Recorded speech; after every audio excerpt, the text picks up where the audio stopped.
DJ Event Planner will change the way you manage and run your business. Streamline all of your procedures and software into one easy-to-manage system. DJ Event Planner, the ultimate online planning tool.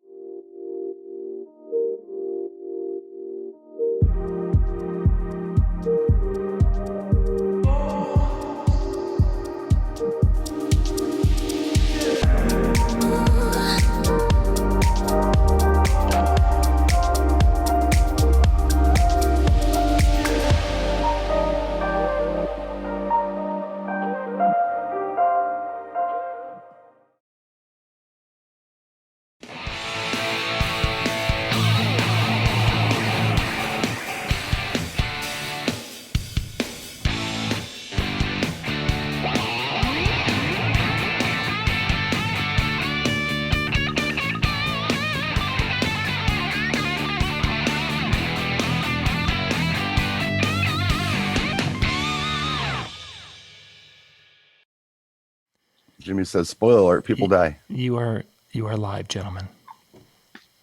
And I'm going to go ahead and say goodnight to the kids. Hello, everybody. I guess we're live. Good evening, everyone. I think we're live. So, yeah, Howie and I, here we are. John is not here because he's doing whatever John does. It's his birthday, by the way, so be sure to wish John Young a happy birthday. I think he kept that secret. Now it's public.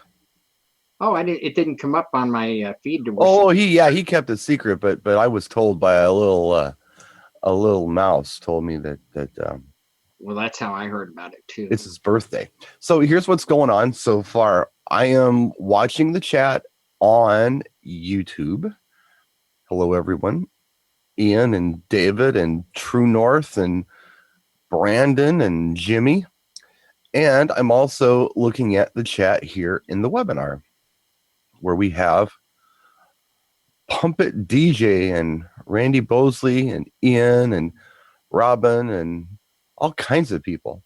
So wow, we got a great crew tonight. We have people watching us. And if you feel so inclined, if you could just go down and like this video so it doesn't look like we're losers, we'd appreciate it. And just so you know, I have absolutely no direction on tonight. So anything goes, I guess. Did you have an idea, Howie? Do you have something you want to talk about tonight, or are we just going to riff it? I thought we were going to just riff it and maybe answer questions from the chat room if you want. Or we could absolutely do that. So first of all, Howie's sporting my logo tonight, and that's all him. I got nothing to do with that. And I have, just as a quick sample, the first time you're seeing it, because I haven't posted this anywhere. I just did this as we were setting up for the show. This is the Pro Event table with the white scrim on it. And that's what your Pro Event table could look like at a wedding. You can make it whatever color you want. I got it front lit, but I just threw that on there real quick to have something in the background. I know it looks like a weird DHJ green screen, but it's actually the Pro Event table with the white scrim on it.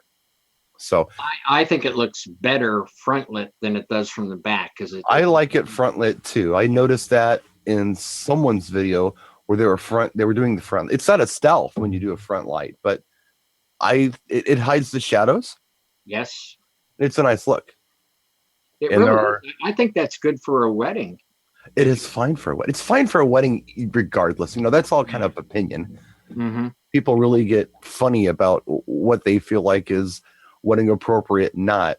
But again, opinion. I've never had anybody say to me at a wedding, "Oh, that setup's not good for a wedding." They don't know. It's fine. The people who care more about these setups than the client are the DJs, which is a good thing. You're supposed to have pride in your setup, but yeah, to deem it unsuitable for a wedding, either way, I feel like is ridiculous. But if you like the white look at a wedding, a white facade look or whatever, here's an option for you. You can go with something like this. Yeah, I think it's odd that they point out that that's not appropriate for a wedding, and then they have metal truss with. So it's make up your mind, guys. Right, but again, it's all a matter of opinion. And one thing that I try not to do is talk about things as an absolute when I'm doing videos. Mm-hmm. And it doesn't matter what it is. It could be songs to play, or, you know, even drinking. You know, I don't preach, don't drink at your events. I don't say that. I tell you how I feel about it. I feel that this is why you shouldn't do it, but I don't tell other people what their business is. And it's odd to me that others do. In social media, they like to tell people what to do and what not to do. And I tend not to speak to those people too much. Right. Yeah, I try to keep those words out of my vocabulary, like always and only and should. Well, I mean, some things fine, but it just, somebody put a video in the cave recently. I don't know how long ago it was. And it wasn't a bad video or anything, but they were talking about certain lights. And they were saying DJ should never use these at a wedding. And I'm thinking, what are you talking about? Why? And you know, they had their reasoning, but it was just such an absolute. I thought, geez, you know, Yeah. why not tell us why you don't use them? And maybe we could find a workaround for that instead of just making it this absolute. But that's me. I mean, I just don't like preachy at all. I hate preachy. Ooh, yeah. People tell me what I should and shouldn't do. For those of you who are on the pre-show, that's for you. Mm-hmm. Don't like it. I had that. I've experienced that where they said, "Oh, like there's some people of the opinion, oh, no dots at a wedding." Well, what was this, 3 years ago? My very first same-sex wedding. They asked for a disco themed reception, and I said, "Do you know what?" And they said, "Yes, we have seen your New Year's Eve show last year." I said, "You want that? I mean, that's full of dots and movers all over." And they said, "And can you bring the disco ball?" And they gave me a playlist, and it was like the greatest hits of the disco era. And so it was appropriate for that wedding. The last wedding Jimmy and I did, strictly uplighting and very tasteful movers, and that was it. And it worked there. So there is no absolutes. Well, I find it odd that so many DJs want to do what they do in order to make up for another vendor's shortcomings. Mm-hmm. That's the part that bothers me. Mm-hmm. So if someone were to say to me, well, you can't use the dot lights because it might ruin the look of a wedding dress when the photographer is taking pictures, or it'll create a shadow, or it'll do that. Well, wait a minute. Hold on a second. First of all, you got to use common sense with this stuff. You don't want to put a cluster laser on a wedding dress. I get that during a slow dance. But during the Macarena, who cares? And the photographer needs to have enough knowledge as a photographer to know how to handle shots in certain situations. My philosophy on photographers is this. I don't know if I've ever shared this or not, but a photographer should capture the moment. Exactly. When a photographer tries to create the moment, it gets screwed up.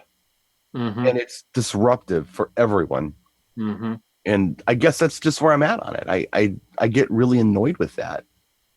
And when I work with photographers where I'll go to them and I'll say, hey, you know, just so you know, we're doing this and like this, and this. And you know, no problem. I'll get it. I'm like, oh my God, this is a real photographer. But when I have a photographer that takes the ambience that I've created in a room, be it uplighting or whatever, and blasts these, you know, 4,000 lumen freaking lights on the dance floor so they can get a slow dance shot. It's like, what are you doing? I head that off at the pass. The first thing I do when I contract with a bride and groom, or groom and groom, or bride and bride, is, do you have a photographer yet? Can I have his name? And I contact them months ahead of time. I'll let them see some video of stuff I've done, and we can talk and just develop a positive rapport with him. And I've even done hand signals with them where they want to capture the moment. And one of the things that happened that really worked out well, because I talked to the photographer, is the bride chose green and yellow as her colors. And when I hooked up with the photographer. I said, look, I said, this is going to look terrible in photographs. He says, yeah, I know. I said, here's what I'll do. I said, I know you're hired to do this. He was capturing moments, and I said, you give me the nod and I'm going to switch the colors. And I switched him to magenta and blue. So he got 2 sets of shots. Mm-hmm. Guess when they got the proofs, guess which pictures the bride picked? Yeah. She didn't pick her colors because it looked bad in the photographs. Right. So, and it really is. That's what it is. You just, if you develop a rapport with them and then find out, like you said, are they pros? Or I had one, like you said, it was, oh, it's my cousin's doing it. And I'm like, oh my God, here they are with the Home Depot halogen light. Oh yeah. It's also fun when you spend a lot of time trying to make your setup nice and neat, and the photographer just puts these black tripods in front of you with cables hanging off of them. It's like, why? We did that wedding in the Poconos, what is it, 3 weeks ago or so? This guy was a pro. He had 3 cameras hanging off him. So he didn't have any extra lighting. The guy was a pro. I mean, that's... Yeah. The photographers that I know who are pros, I don't know they're there. I don't even know they're there. Exactly. If I don't know they're there, I know they're good. If I know they're there and I have to worry about what they need, I know that we got a problem. Yeah. Yeah. And I also always, behind my booth, I have a table topper that I don't use anymore. It's black. Mm-hmm. So I just bring 2 sides of it. And I put that right in the corner and I go, hey, you can put your stuff here, because otherwise it's a pile of bags and it looks right. But just that little bit right of being nice to that guy, he went out of his way. I mean, he actually got me a bottle of water. He saw that because he's always roaming around. He goes, hey man, I thought you need this. Like, wow. I've never had that done before, but all I did was give him a nice, neat space to put his stuff, just the little things. Sure. You never know what you're going to run into at these events, but I have a really hard time with changing everything I do for someone else's shortcomings. It just bothers me. I mean, I don't know. Am I supposed to pack extra silverware in case catering blows that? I guess I could, but yeah, it just gets to the point where it's too much, and you got to know when to say when on this stuff. I mean, it's cool to be helpful. It's cool to work with other vendors, but geez, they have to do their part. Well, that's where it really pays off for me to contact them months ahead of time. Right. It's all part of the gig prep. What are you going to do? What do you need? That kind of thing. That's a good idea. I don't do it. I don't, but that's a great idea. It really works. I mean, and the reason I did it was because of the guy bringing a Home Depot halogen light in.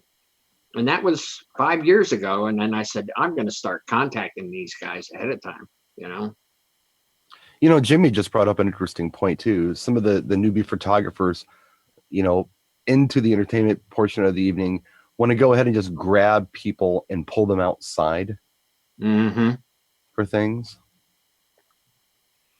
Well, the wedding, it's funny you should say that. The wedding that Jimmy and I did, he remembers this. They were going to serve dinner, and they said, dinner's going to be coming out in 10 minutes or so. And so he came up and he asked me for permission. This is what a pro he was. He said, can I take your bride and groom for a second? I just want to go out to the wrought iron gate right out in front here and get a picture. I said, sure. I said, you'll be back in 10 minutes, so their food isn't cold. He says, absolutely. He was back in 5 minutes. Right. He was great to work with. I mean, it's not that I'm unsympathetic, but the photographers have, I guess, what they call magic hour, and that's where the sun is in the sky and where the shadows are and things, and they like to get the shots then, and that's cool. But again, I mean, these are the kind of things that you should let us know about. Like you say, hey, this is what I got going on. This is what I want to do. If there's anything you got to change to make that happen, let me know. I actually pray for rain, share, so you don't have to worry I about it. share the timeline with them and everything, and it works out really well. Yeah, You good. know, and then they ask me, oh, some, I've even had them ask months ahead of time, when can I grab them? And man, it's just like magic. It really is, you know. We have a lot of new people in the room here. Looks like Bar's here. Reese Lawrence. Dave Clevenger, I believe is how you say that. He's a Yeah, regular. we got people. We got people joining us. All right, so Howie, I riffed on that. Now you give me something to riff on. It's your turn. All right, give you something. Pressure's on. Oh yeah, I know. And you can tell I'm really nervous.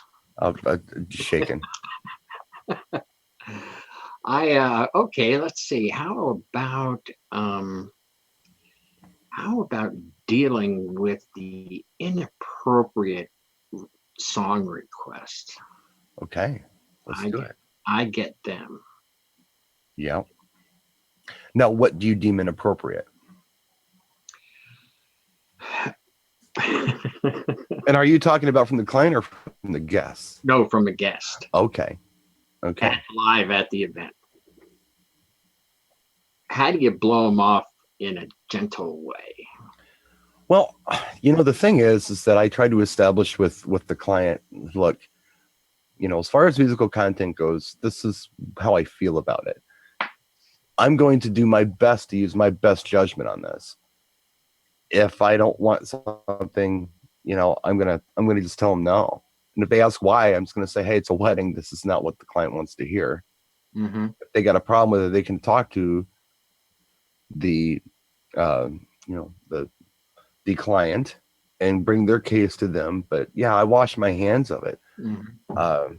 I mean, to say I don't have it doesn't work anymore because they all want to hand you a phone. Yes. And they want you to download it, or well, what do you mean you don't have it? So I just tell them the truth. Hey, they don't want that. No. Well, can you play? No. Why? Because it's a wedding. Because this is not what we're doing. Mm-hmm. This is not gonna. No, the client doesn't want it. And I've never had a client tell me, don't use your best judgment. I've never heard that. Right. But I let them make the call. But on the other hand, I really hate being the moral cop. I mean, a lot. I mean, if I know what a client's requesting, if they're asking for, some country and some fun party songs and whatever, and then somebody comes up and asks for, something colorful, shall we say, like buck cherry, whatever it is. I've had somebody ask for that, and I had to say what I mean without being mean. I said, no, that is inappropriate for this wedding. Yeah. Yeah, but they'd ask why. I say, look, it's, talk to the client, talk to Tracy and Steven if you don't like it and see what they got to say about it. Because I'm telling you no, because I was asked to use my best judgment on this, and this is my best judgment. No, go dance something else. I don't do that. Because I always tell my clients that I promise them a stress-free event. So I never, ever say, go ask the bride and groom. And you'll have people that'll come up to you even and say, well, the bride said to play this. And it's BS. Right. It's BS. But no, otherwise they would get inundated with people. And they're looking to enjoy their day. They don't need it. They said, okay, if you play this, I don't ever send them to the bride or I didn't used to. And I tell you why I do now. Because they're going to go to them anyway. You think so? Yeah, they're going to go anyway. If they feel like that they're being wronged and if you're being a jerk, they're going to go to the client anyway. Hey, the DJ won't play my 2 Chainz song. And it's like, well, yeah, no shit. Of course he's not going to. I don't want that here. And then it's over. The real insistent ones do. A simple no, or hey, you know what? Not this party or not now or whatever. If that doesn't pacify them, they're going to go to the client. Mm. So I know the game already. I guess that's why. If it gets down to it, it becomes argumentative. I'll say, you need to go talk to him because, this is what we talked about. And if you got a different idea, you go talk to him.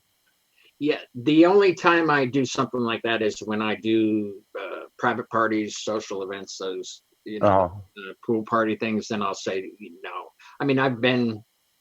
And I've actually been able to reason with a person or two with, hey, look, this is a dance party, and it's not country. The country song was a crying in your beer song, and I'm like, look, I said, how would you like it if I was doing your event and it was a country event and someone came up and said, hey man, play some rap? Right. Would you want me to play rap at your country event? And they were like, oh, all right, I see your point. And off they went. Well, yeah, you can usually reason with people. I had an event a while back where the bride at the client said, look, if my dad needs anything, just take care of him because my dad's helping pay for this. So just be really nice to my dad. Right. All right. So dad waddles up. Everything's going well. I need you to play a song.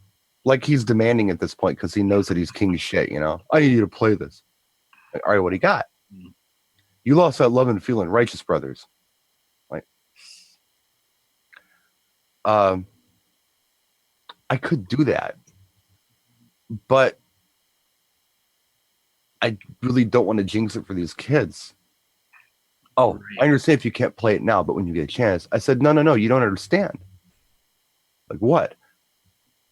It's a breakup song. And this is a wedding. And he said, oh my gosh, I didn't even think about that. Thank you. And I'm light bulb goes off. Yeah. It's cool. I said, how about Unchained Medley? It's like, yeah, that would be perfect. Yeah. Thanks so much. Yeah.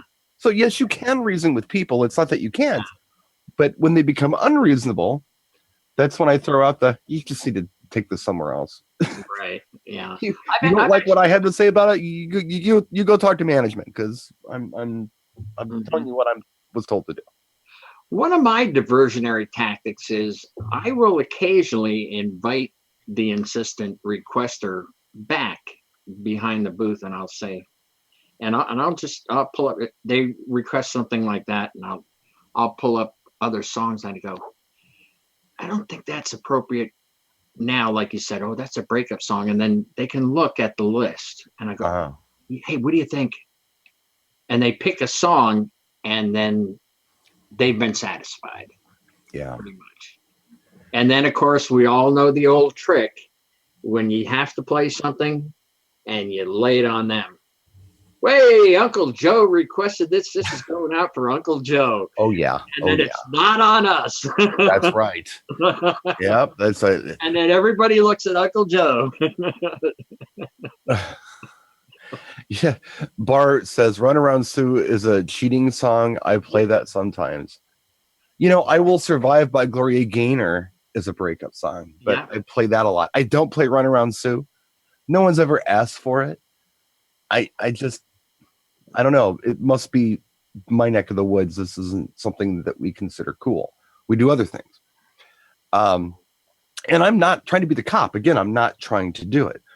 But given the choice between when it comes to the ballads, when you want couples to come out and dance, given the choice between You Lost That Loving Feeling and Unchained Medley, to me, makes the most sense to go with the one that's kind of a love song. And the reason being is, there's a couple things.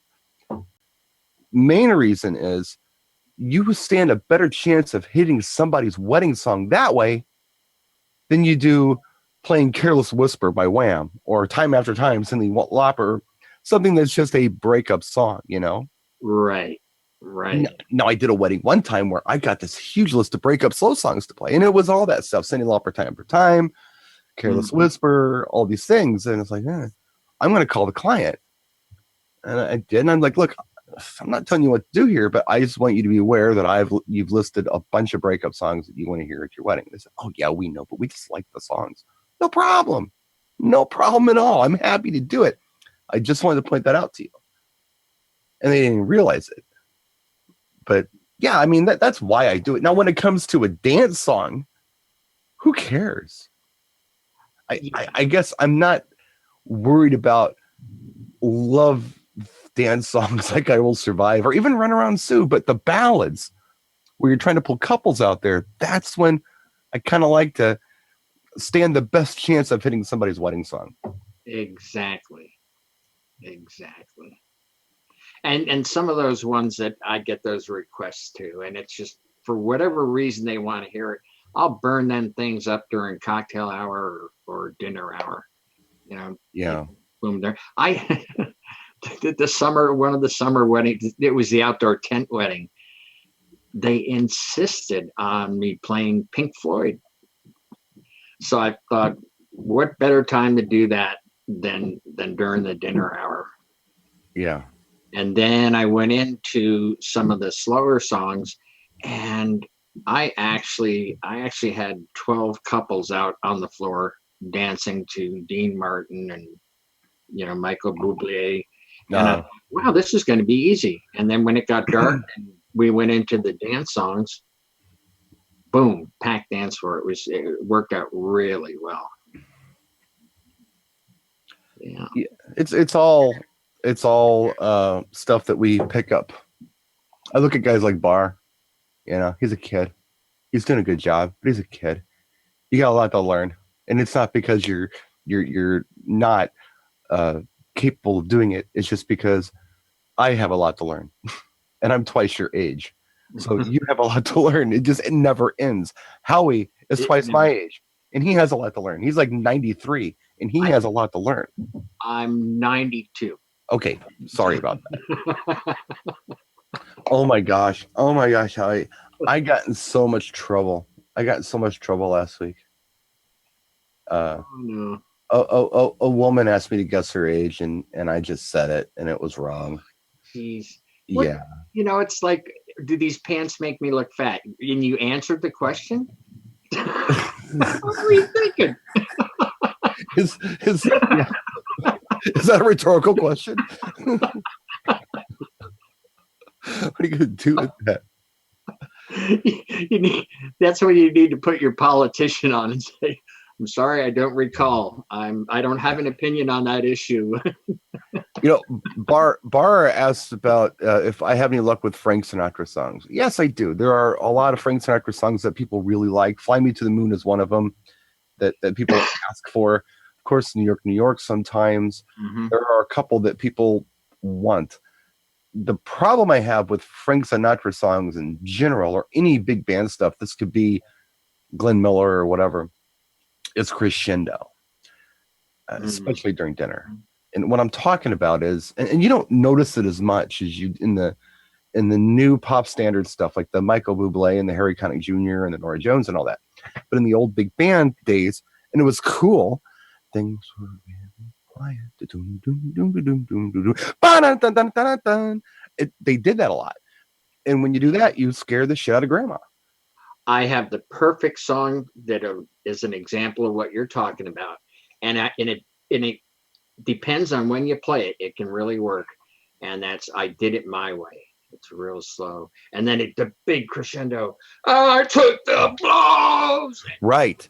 But it's hard to keep those volumes right, especially for something like dinner, Well, that's not when I play it. I will do that later in the night after they've had quite a few drinks, and it becomes a sing-along. Everybody wants to say that they live their life my way. Yep. Even if they haven't. Yeah. They want to say they have. But it's one of those things where a lot of my clients will ask me, we want Frank Sinatra for dinner and Dean Martin. And I'm like, oh, crap. What's wrong? I have nothing against Frank Sinatra or Dean Martin, but here's why I'm going to steer you away from it. I'll do whatever you want, but just so you understand, this is why. I mean, when you've got a room of 200 people, you're playing, on the long end of a ballroom, you have to project sound all the way back to the head table. It's at the opposite end of the room. You got to give that dinner music some volume. And when you do that, you're going to hear things. You're not going to hear things. It's just not cool. If the sound's even, it's going to be much better. They tend to understand. Mm-hmm. Once I explain it to them, I discourage it though. But for dancing, that's different. For dinner music, I just absolutely hate it. But, there are some couples that really do well with the big band stuff when you play for dancing. Some are even younger. They don't necessarily have to be older couples. Some people just really like that stuff. I personally am not a fan of Frank Sinatra. Mm-hmm. Strike me dead, I know. Oh my God.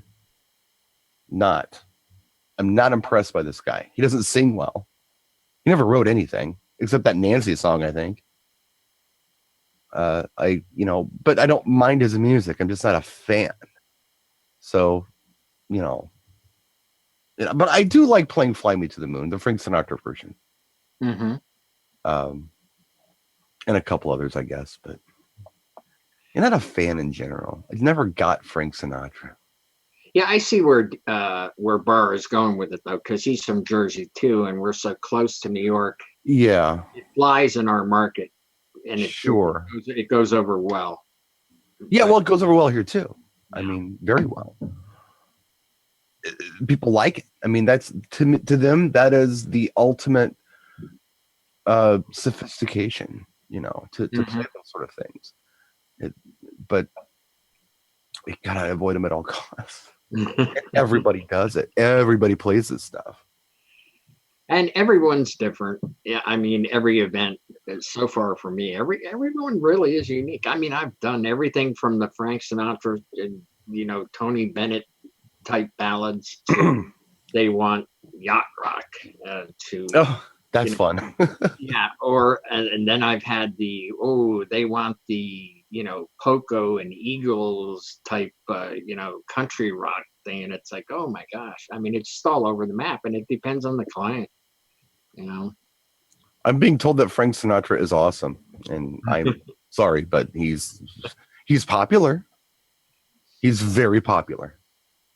Well, you know what? But my father has a better voice than Frank Sinatra, and my father would make you, laugh in church when he used to sing when I was a kid. So, yeah, no, not a great singer, a popular singer, very popular singer. Yes. I think a lot of that had to do with personality too, though. I mean, he was a personality, and when they had the Rat Pack together, they just had fun. Yeah, yeah. When they did that whole Rat Pack thing with the four of them and Sammy Davis, right? That musically was not very good, but they were having so much fun, and the audience was having fun that the overall perception was that it was good. Well, see, I used to really enjoy Glenn Miller. I thought Glenn Miller was cool, kind of jazzy big band stuff. The Tommy Dorsey stuff I thought was really cool. So it's not even an era thing. It's just a, when you compare voices. Oh. You got to really, really, really, really kind of be a member of the club to enjoy that, and I'm just not a member of that club. Right. Not at all. It's not something I listen to. Sacrilege. Sacrilege. But I do hear New York quite a bit, especially when you go to a Yankee game. You're bound to hear it 3 or 4 times. Yeah. Oh, no doubt. Yeah. No doubt. And that one is that's from A Chorus Line, isn't it? Wow. And I think that was recorded in like the late 70s. 77, I believe. It was the 70s, but that shows you how much of a Sinatra fan I am. I have no idea where it came from. Yeah, I think it was from The Chorus Line in 77 or something like that. Mm. I think, or some, I don't know, some Broadway thing. But yeah. Mm. Yeah, I was like, Brian, what are you doing? Why are you saying this stuff? Hey, I'm cool with it because I kind of agree with you. But I wanted you to look like the bad guy. It's okay. I could be a bad guy. I don't mind. I'm honest. I'm an honest guy. Aren't I supposed to be the crotchety one because I'm 92? Yeah. It's like the 2 old dudes in the Muppet Show balcony kind of thing. Yeah, right. Yeah. What other questions they got? I don't know, but Biela really likes big band music, and you can have it and enjoy that. Enjoy that. Mm-hmm. Yeah. So, yeah. What else can we talk? There was something I had on my mind that I was going to mention, and it'll lose me. Something I recently did a video on that I was thinking about that maybe we could just bring up in the conversation. What the heck was it? I've done so many videos. Some of the cave stuff that a lot of these people haven't seen because they're not in the cave. You only see cave stuff if you're in the cave. But what the heck was it? Well, while you're thinking about that, I'll make a quick announcement. If you want to be a member of the Video Cave, or if you're already a member of the Video Cave, a lot of the insiders here are. The feature that's in that where it says add a member, you can't add a member. Only the admins can. So what you have to do is tell your friend to go in there and ask to join and answer the 3 questions, and you're in. If you don't answer the 3 questions, you don't get in. I think that some people are really confused about what the cave is when they join it, because they'll join it and then they'll post the text comment, "Thanks for the ad." Yeah. Well, they haven't read the 3 questions where it says, "Please read the pinned post." It's a social experiment, guys. Yeah. It's different than anything else that you're going to find.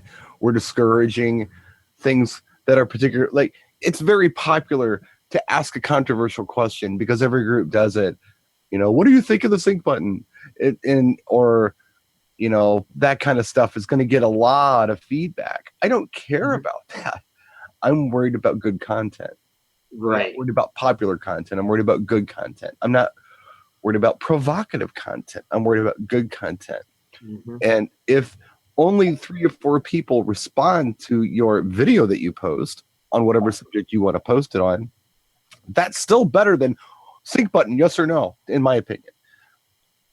I just got down. I'm very down, very, very, very down on the Twitter culture, where you just say something in the heat of the moment at 3 a.m. on the toilet and send it out to the world. Mm-hmm. I'm thinking there's a better way, and a more fun way, and a more productive way, and a healthier way to do this. And that is in video. Put your face on it and say it. If it's that important, put your face on it and say it. Then some people will say, "Oh, well, I only posted a photo because I was at work and I couldn't post a video." Yeah, so hold your horses. Wait till you get home and post the video if it's that important. Exactly. It's a discipline thing, but the content is so cool. It's so much fun, and people do come and go, and it's been a lot of fun. It really is, and what I really like is that there's no flaming there at all. We have beginner DJs that will ask a beginner question or a basic question, and there's no flaming. And I actually learned from that because we've been doing this for so long. We do things the same way all the time. Mm-hmm. Now he asked a question, and then we have input from all over, and here's how I do it. And I'm thinking, hey, wow, that's a good idea. I've been doing it like this for 10 years and hadn't even thought about doing it a different way. And I wouldn't have gotten another pro's feedback had this beginner not asked that question. So we never discourage anybody from asking anything. In my experience there so far, it's been positive all the way. Right. It's like that. People try to make things complicated. I'm trying to encourage everyone to do, or we're trying to do like a compilation video every week where we throw it out there to the world, and as many members as we can get involved with. They make a short video clip and I edit it together. And some people have come up with these kind of advanced concepts of questions to ask or topics to cover. I'm like, stop. You got to keep it simple. It's the simple stuff is the best stuff. It really is. It really is. When you start getting into these complex issues or controversial things, it gets complicated. It's not easy anymore. It's not even fun anymore. But simple things like, what was the last one we did? Great Wedding Slow Songs. I learned a lot from that. I did too. And I learned what's working, not just on the East Coast or the Middle America or the East Coast. We have people from around the world. Mm-hmm. Today, that fellow asked that question about Christmas music in the UK. Now there, it's like, wow. Now, come on. Those songs he mentioned, I'm thinking, man, I got those songs today. I'm like, wow, they're pretty cool. Yeah. Why aren't they hitting over here? Who cares? But I like they've got a very different structure over there with pop music. So, and I'll just give you the Reader's Digest on this because I've experienced this with the UK Christmas music. I got all excited because probably in 2001 or so, I got a double disc set called Now Christmas, UK import with all these cool Christmas songs on it. Mm-hmm. A couple of them I knew, most of them I didn't. But it's artists I recognize, like Slade and, just Cliff Richard. And you're just like, what? This is great. What is all this stuff? Mm-hmm. I remember taking it to a party, and this was back in the day before we could make whatever playlist. During dinner, I'm doing things. I'm talking to people. I'm doing whatever. So I throw on the Christmas CD. And someone comes up to me 10, 15 minutes in. The boss hates what you're playing. Like, what? Yeah, he doesn't know any of these Christmas songs. He wants you to play Christmas songs he's heard of before. Yeah. Like, oh, shit. Okay, well, here's that CD of all the Christmas songs that you know. And I was but I found that was a recurring theme. We don't embrace new Christmas songs. The best we can do is Barry Manilow redoes Sleigh Ride. But everybody's done a Christmas album. Everyone does it, and they do the same songs over and over again. Yep. The same songs from the 40s and 50s. Yep. Yeah, Ludacris does Rudolph the Red-Nosed Reindeer. I mean, it's the same song, but different guys, Yeah. So new Christmas songs don't happen a lot in the US. They just don't. People like traditional stuff they've seen on holiday specials. And when was the last time families sat down and watched holiday specials? Probably the 50s, 60s, and 70s. So you got Charlie Brown, you got Rudolph, you got Frosty, you got all that stuff. Or alternately, people who were into musicals, Nutcracker. I mean, something that I was never into, my family was never into. Mm-hmm. But whenever I hear that these are a few of my favorite things, I'm like, why in the hell is this a Christmas song? If you're not familiar with the production of Nutcracker, mm-hmm. why is, and I still, I it doesn't make any sense. But yeah, The Grinch, things like that, I guess would be more like, why is that a Christmas song? He's a mean guy. But if you've seen The Grinch Stole Christmas, you're like, that's why. Yeah. In the UK, what they do is they have like public radio. Mm-hmm. Like we have NPR, which is talk radio. Well, that's government sponsored, right? BBC is BBC, British Broadcasting Company. That's the government, though. It's paid for by the government. It's ran by the people. So there's Radio 1 through 6, maybe. Mm-hmm. And there's BBC. They got channels too on TV. Now, what's cool about BBC Radio 1 is it's all current top 40. Okay. And they don't play music because a record company is encouraging them to do so. They're playing it because whoever the program director is there thought it was great music. And the station is nationwide. It's all over the UK. So whether you live in London or Glasgow, Scotland, you're listening to the same radio station. It's not like Glasgow has their own and London has their own. So it's a nationwide public station, and they're just playing what they think is cool. It can be, and of course they're supporting UK artists, but they're also playing English stuff, German stuff, and whatever they think is great, they play it. And they do all kinds of things. They don't just do one type of music, like, this type of pop, but they'll do EDM and dance stuff and club stuff and whatever. It doesn't matter what it is. As long as it's cool, they play it. So they have a thing there, or they used to anyway. I don't know that they do anymore because of the structure of things, but they used to have like a Christmas #1.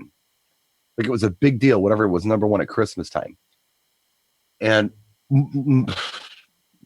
Christmas #1s were often Christmas songs. So a new Christmas song pops up like on your promo only or whatever, and you as a DJ say, I kind of like this one, and you start playing it repetitively to the entire country. It's going to catch on. It's going to, get in the lexicon of people. And yeah, that's how they end up with all these cool new songs. We don't have that. It doesn't work that way here. I remember as a kid, we had neighbors that were Irish, Uh-huh. and they would go home vacations every year back to Ireland, and they would bring 45s back that were hits Right. over, and we would get to hear these songs, and it's like, wow, that's pretty cool. And then 3 months later, they're on the charts here in the U.S. Maybe. Yeah. You know, yeah. And I was like, wow, you know, and like it was just, I don't know. I'm a real culture geek when it comes to that. I love the different stuff, and I'll follow the charts from the UK and New Zealand, Australia. I'll follow them and see what's going on and see. And they're very different charts than what we're hearing here. Yeah. There was a time when, as after I split up with my daughter's mother, and I just wasn't feeling the whole Nelly Jay-Z thing that was going on in the States. But I decided to go ahead. I was making money, you know, I was having fun. I was kind of doing my thing. So I was like grabbing up all these British import compilations like that were current. Ooh. And I started collecting I got a cabinet full of this stuff. Are they like now type CDs? Is that what they're? Yes. Yeah. And the Ibiza ones, the Ministry of Sound ones, the Top of the Pop ones. I was just inhaling this stuff. And I was listening to music that wasn't even being played on the radio in the US. A lot of it never got played on the radio in the US. Or there were songs that I would listen to and I'd really like Dirty Vegas Days Gone By. And people would hear it when they were in my car and say, this is really cool. And then 2 years later, it pops up on a commercial in the US and becomes a popular song here. Or like, geez, the entire Kylie Minogue Fever album, I was listening to it almost a year before they even released Can't Get You Out of My Head in the US. It was stuff like that was so much fun. Yeah. Yeah. It's just being that cool guy that knew the song before everybody else knew it. Or I get stuff like from Promo Only, and it comes out in January, right? It's not going anywhere. You play it and they're like, yeah. And then here it is, July. Oh, it's a big hit. Yeah. It's like that sometimes. I mean, but my God, 7 months for it to catch on? Oh, easily. There are so many times that people have asked for a song and I'm like, I've never heard of this. And then I go like to whatever my current is and I don't see it. Then I go back a year and there it is. I'm like, is this the same song?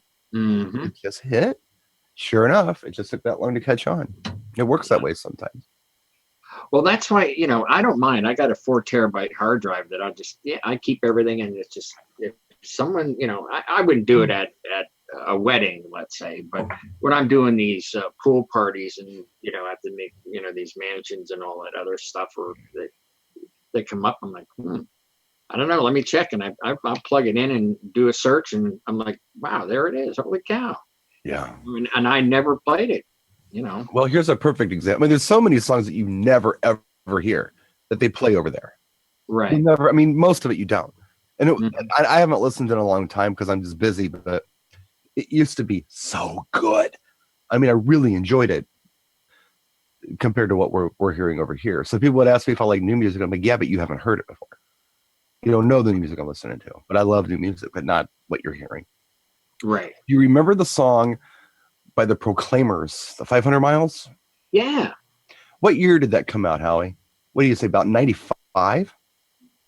Yeah, but I think that's an old folk song, though. Well, here's what I'm getting at. I think it came out in the US in 95. It came out in the UK in 1988.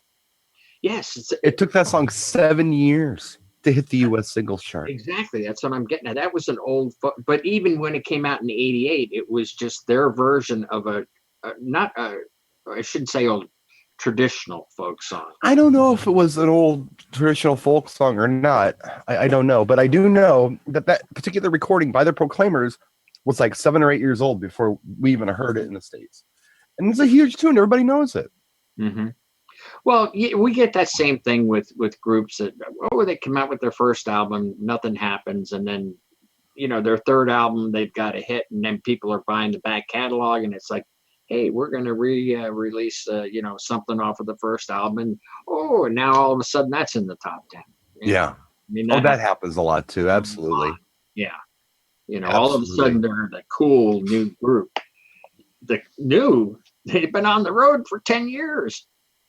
Yeah, I remember like the NXS was like that. Mm-hmm. When all of a sudden Shaboom Shabbat hits with the one thing, and they go back and buy all the stuff before that. Yeah. Oh geez, Duran Duran was like that. Hungry Like the Wolf hits, and their album they had up before that comes out as a re-release, and it always works that way. Yeah. I mean, it's less magical now because we do have internet and people do hear things, but yeah, back then it was pretty cool. I don't know what's really cool now happening overseas, but I know something cool's happening and I'm missing it. There's always something neat going on over stuff that I enjoy. Well, see, now that's the magic of the cave. Now we've got a really cool guy, Jason Early, who is a frequent contributor. He comes up with some good stuff.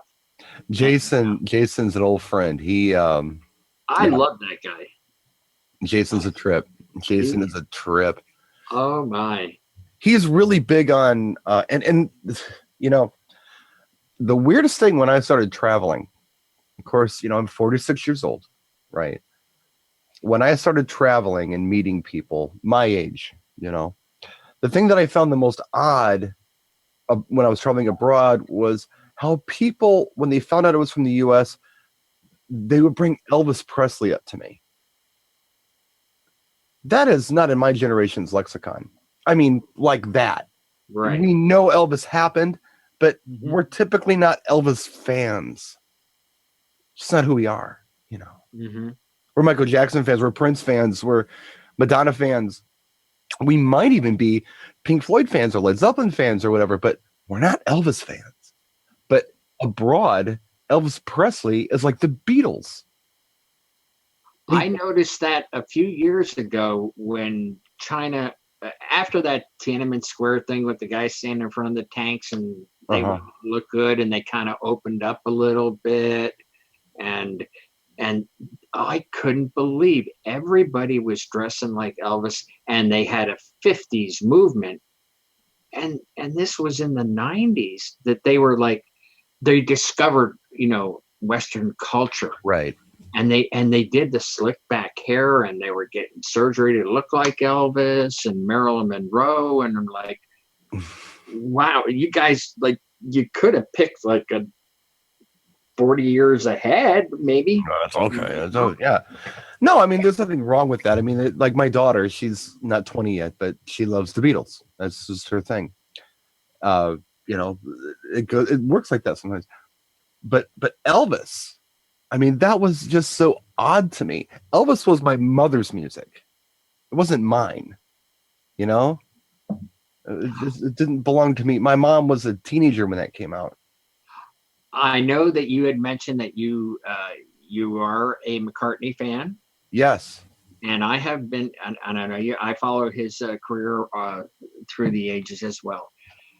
I've been wanting to ask you this surprise ambush question. If you had to pull out something from McCartney that people could dance to, what would you pick? Not Beatles, but McCartney? Yes. Oh, Jesus. I mean, they would have to be fans for one, because there's nothing that people are going to universally dance to by McCartney, I don't think. I have one. Oh, boy. I have one that works. The one that I play the most is Wonderful Christmas Time. I played that one. Back to Christmas. Right. That one I pull out every year, and I'm happy to play it. Jesus.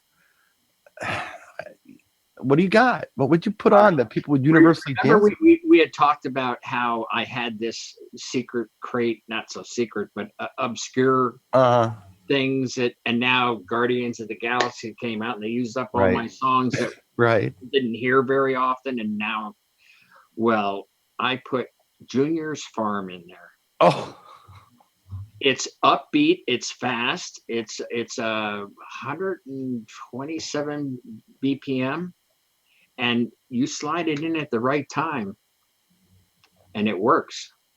Junior's Farm.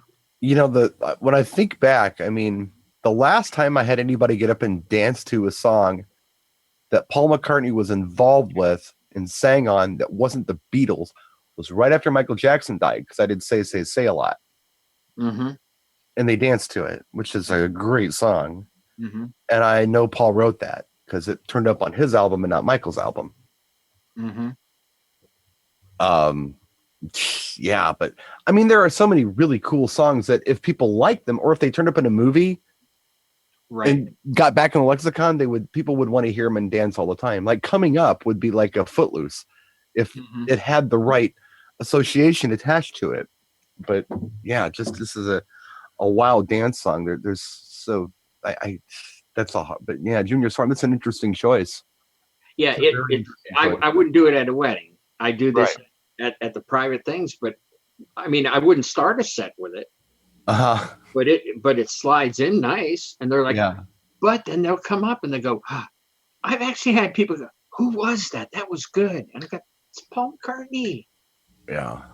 See, I always thought Silly Love Songs was a great song, but no one else agrees with me. I mean, I thought that was just a fantastic song. And a real fun one that you could play, you know, for a wedding, background, cocktail, whatever. It is a fun song, and it's upbeat. It's certainly not Mac the Knife or Run Around Sue. You know, I would play that before I would play either of those two songs. Right. And I did we discuss this before? Mac the Knife. I've had that put on a must playlist, and I'm like, do you know what the song is about? You know, that's more of that ring-a-ding-ding bullshit that I was talking about. Yeah. See, now Bialdo's talking about how he doesn't play any Beatles, but he's all about Frank Sinatra. You know, no, I don't play the songs. You know, the guys who like wrote the songs and played their own instruments and actually, you know, or like, you know, icons in you know, back maybe 4 generations for him. No, I do the one that's like 8 generations before me. He's awesome. The guy who can't sing and never wrote anything is awesome. But the Beatles, no, we don't do that. I'm picking on you, Bar. Don't worry about it. I'm just picking on you. He needs to try that bass line from Junior's Farm is driving, man. That you could mix that in and out of just about any song. But yeah, he does a lot of weddings, so maybe it wouldn't be appropriate for that. But for the parties I do, it works. Oh man, the Beatles stuff. There's so much that you can do. Twist and Shout. Mm-hmm. And you can do I Saw Her Standing There. Those are the big ones you can do. Now, when it comes to the slow dances, there are a couple really good Beatles ones that you can throw on. The one that I like throwing on that I don't throw on as often as I should is actually Something. I think it's a wonderful slow song for a wedding. That is a very, very good song. And for those of you who are not familiar, that's actually kind of a George Harrison song. Mm-hmm. Yeah, DJ Storm. Yeah, it doesn't surprise me. I mean, I don't know. And my philosophy on this stuff, and it's not a popular point of view at all, but my philosophy on this stuff is I enjoyed the members of the Beatles a lot more after they split up. Individually, I thought they were more interesting than they were as a group because you got to see the talent. And it felt like when you had these 4 guys together, they were all just kind of struggling to be heard. And some of their ideas may have been diluted because they had to compromise with the other guy or whatever. Right. I like it better when they were just set free to do what they wanted. And that's when the good stuff happened, as far as I'm concerned, for all of them. Yeah. But I'll tell you what the main thing in my mind, what the Beatles contributed was the technology. Because when they did Sgt. Pepper, there were technical aspects that have never been done before, and now it's very commonplace. And one of the things is that they needed to get the violins. Weren't they just ripping out Pet Sounds though? Yeah, a lot of people say that. Yeah. Well, that's a masterpiece in itself. But they wanted a certain sound. They wanted it unique. And you know what they used for a microphone? They actually used duct tape, and they pulled a speaker out of headphones. And they duct taped it to the violin to get the violins. Huh. because they didn't have microphones that small. Yeah. And when a violinist is playing, he's moving away from the mic, so they couldn't keep the mic close enough. So they actually duct taped a speaker from a pair of headphones. And that's how they got the strings for Sgt. Pepper. But they did a lot of other things too. Yeah. And that, to me, as a technical geek, that was that's cool. That's my thing, with them, and different time signatures that would really throw people off that nobody else did in the middle of a song. And it's like, wow. I mean, not dancing music, but it was pleasant to listen to at the time. We have a debate now going on in the room about who was the best Beatle. Oh boy, here we go. Yeah, whatever. Well, that reminds me of high school then. Who was the cutest Beatle? Yeah. I don't rank them that way. I know who I enjoy more than others. Mm-hmm. But best, I mean, who's to say? I mean, they know that.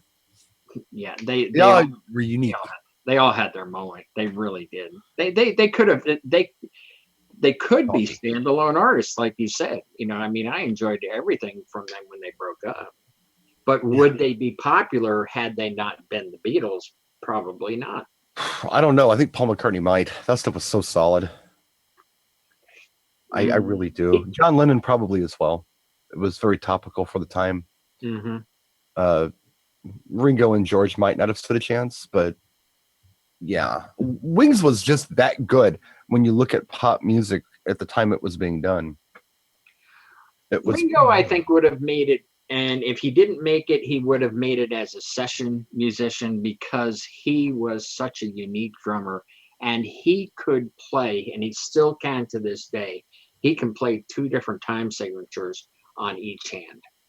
Now, I'm a drummer, and I struggled. I cannot do it. I cannot do that. I can't do, I can't do 7/4 on one hand and 4/4 on the other. There is no way.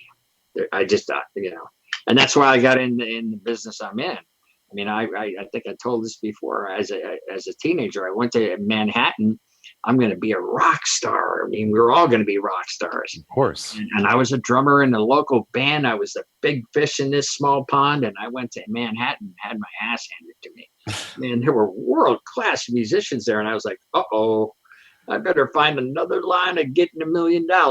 I've heard that story before from different people. They leave for the big city and they get there and they just lose it right there. They just like, you know what? I didn't give up. I just did something else. I went into the lighting and the sound. And so, yeah. I mean, I just still had the love of music, but I was smart enough to realize, I'm not making it to the major leagues. Right. And you got to be honest with yourself. I mean, my God, if you're 40, 50 years old and you still think you're going to be a club DJ. Well, yeah, but having said that, all the popular ones are. But they became earlier.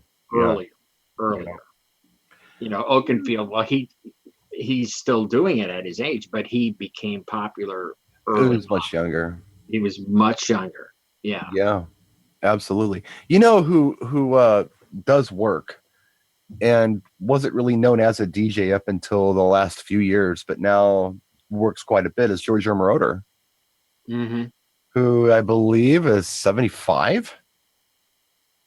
Wow. Or 76, maybe 77. I don't know. So in another 30 years, I could be that guy. That's right. Yeah. 30, 40 years, something like that. Sure. You could be that guy. Yeah. I can see it. I only actually have 14 or 15 years on me now. I know. I'm just breaking your balls. No, but let's keep it going. I would like to be like the 90-year-old DJ. I like it. I enjoy it. I don't think about that expiration date. I'll know when it is, but until then, I'm not worried about it.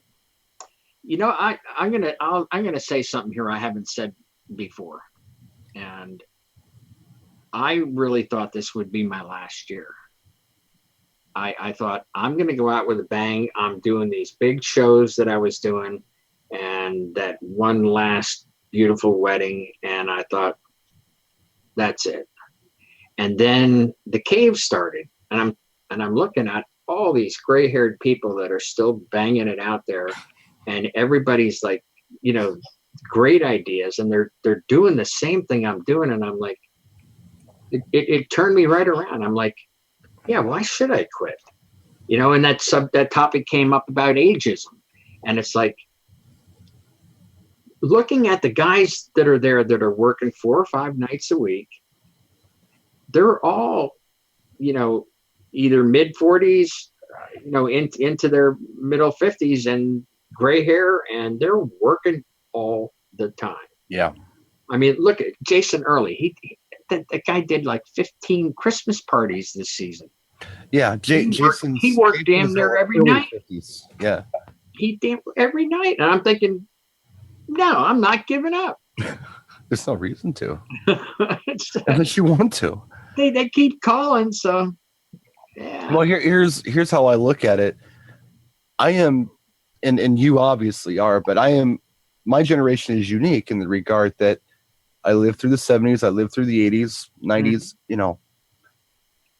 If somebody was born in the 90s, no disrespect to anybody born in the 90s, but you missed some stuff. I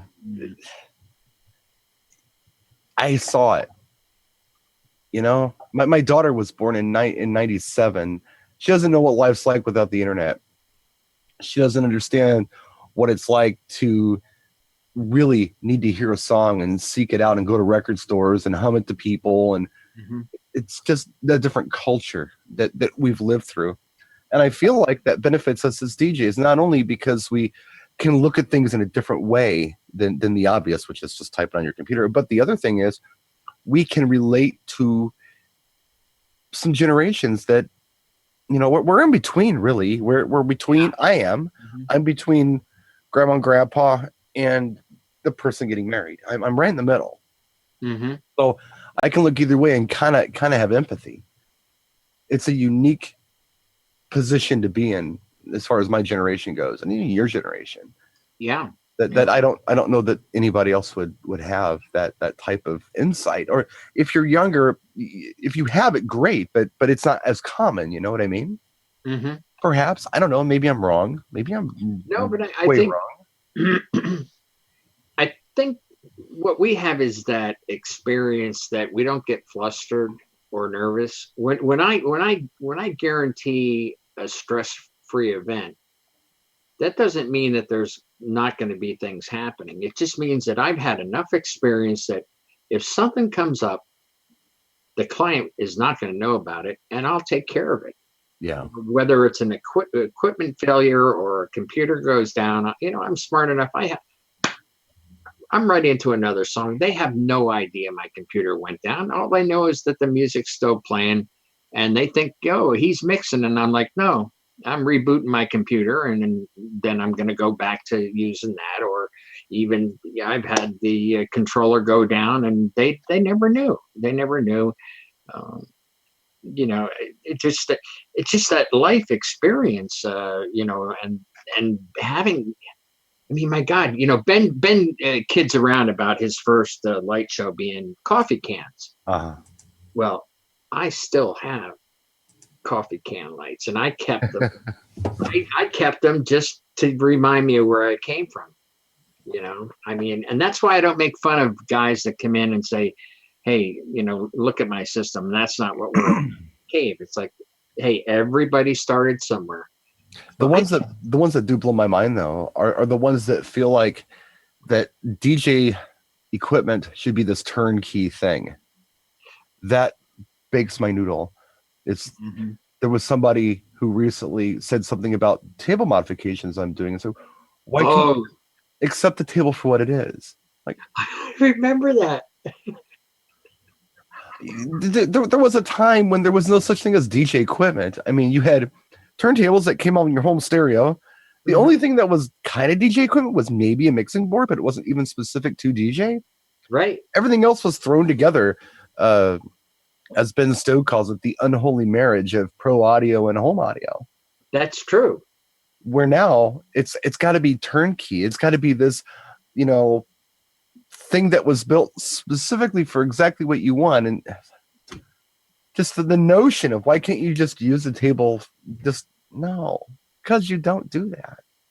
Well, you had the perfect answer though, because we think alike. It's like we're looking at something and it's like, well, that's pretty nice, and this is what the intended purpose is, and then we're like, but it can do so much more. Right, possibilities. There's possibilities, and but you know what? Some people aren't just going to get it, Brian.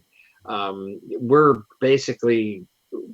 trying to instill a little bit of creativity and motivate them to use their own imagination, and some people just won't do it. But what we've seen here in the cave, oh my gosh, you could probably put together a half-hour video of all the different modifications for that pro event table that people have done, and a lot of them, most of them are great. It's fun. It is. It's fun. And now, some stuff is what it is, and I totally get that. But yeah, there's nothing wrong with being imaginative. How do you think this stuff was created in the first place? Right. People have to look and say, what if you could do this, this, and this? And that's what we're doing. We're like being little R&D guys. Mm-hmm. Just having fun with it. And a lot of it that I make, like I've said before, it's not for me. It's not about what I want. It's about showing others the possibilities of what they could do possibly if they want to do it. And they can go to Home Depot and get what you got and reproduce that. Right. Not hard, not expensive. Yeah. And it's interesting, It is. I think it is, for whatever it's worth. Well, I want to know where the heck John Young is. He's still in the house. Yeah, he got lost. But He got lost somewhere. No, he didn't. Oh, there you are. Yeah. He is. He's here. I know. Well, what the heck? How long have you been here? He just wants to see if we're behaving. Actually, I've listened to a little bit on the inside and heard you talking about the Beatles and Ringo Starr and that side of it. I get to listen to that for a little while. But I've got a house full of children and I got to get snack and then get them ready for bed.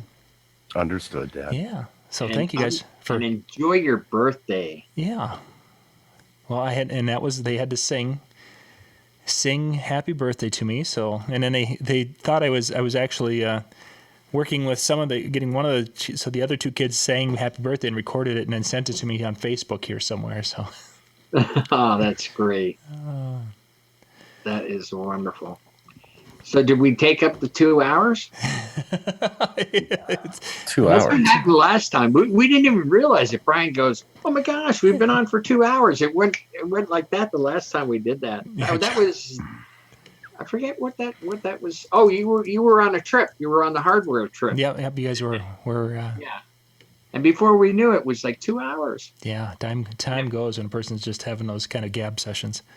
Yeah. Gonna have to excuse myself soon though. Yeah, we need one of those things where I'm been sitting here and it's like I gotta get up. Yeah, it's time to wrap things up. So, Brian, Howie, thank you guys for filling in tonight, and thank you guys for being with us. We'll be back tomorrow night. We've got shows, our full slate of shows tomorrow night and Wednesday, and we're giving away the rest of the prizes this week. So we've got Pumpin' It DJ never told me I look tired. I don't like that. You know what? You look tired. Thank you. Yeah. It just isn't a nice thing to say to somebody. I'm just letting you know. Yeah. This is as a friend. Don't say that to people. You look tired. I think I'd be happier with you had a busy day. The truth of it is, I have a bad toothache. Ooh. A really bad toothache, and the Aleve that I took isn't alleviating 5.5 hours ago wore off. Not anymore. About 20 minutes ago. Wow. I've been like, John, get back in here. I got to go take my Aleve. Wow, this is like the first show that I was on. Remember, I had a fractured jaw. That's right. Yeah. And it's like, hey, the show must go on. But he needs his Aleve. He needs to go get it taken I need care my of. Aleve. So I'm ready to go to that. All right. Thank you guys for being and I'm with us. so tired. I look tired. Yes, you look tired. I had a stroke 6.5 years ago. Maybe I am tired. Maybe you are. Or maybe he needs to smoke because he sounds like he's getting you guys are crotchety grown now. men act like it. Don't say dumb stuff. You look tired. I hate that shit. Okay. We'll get you Yeah, guys no, to I our need my Advil. Yeah, and you need to go have a smoke. It sounds like you're getting cranky. Good night, everybody. Cranky.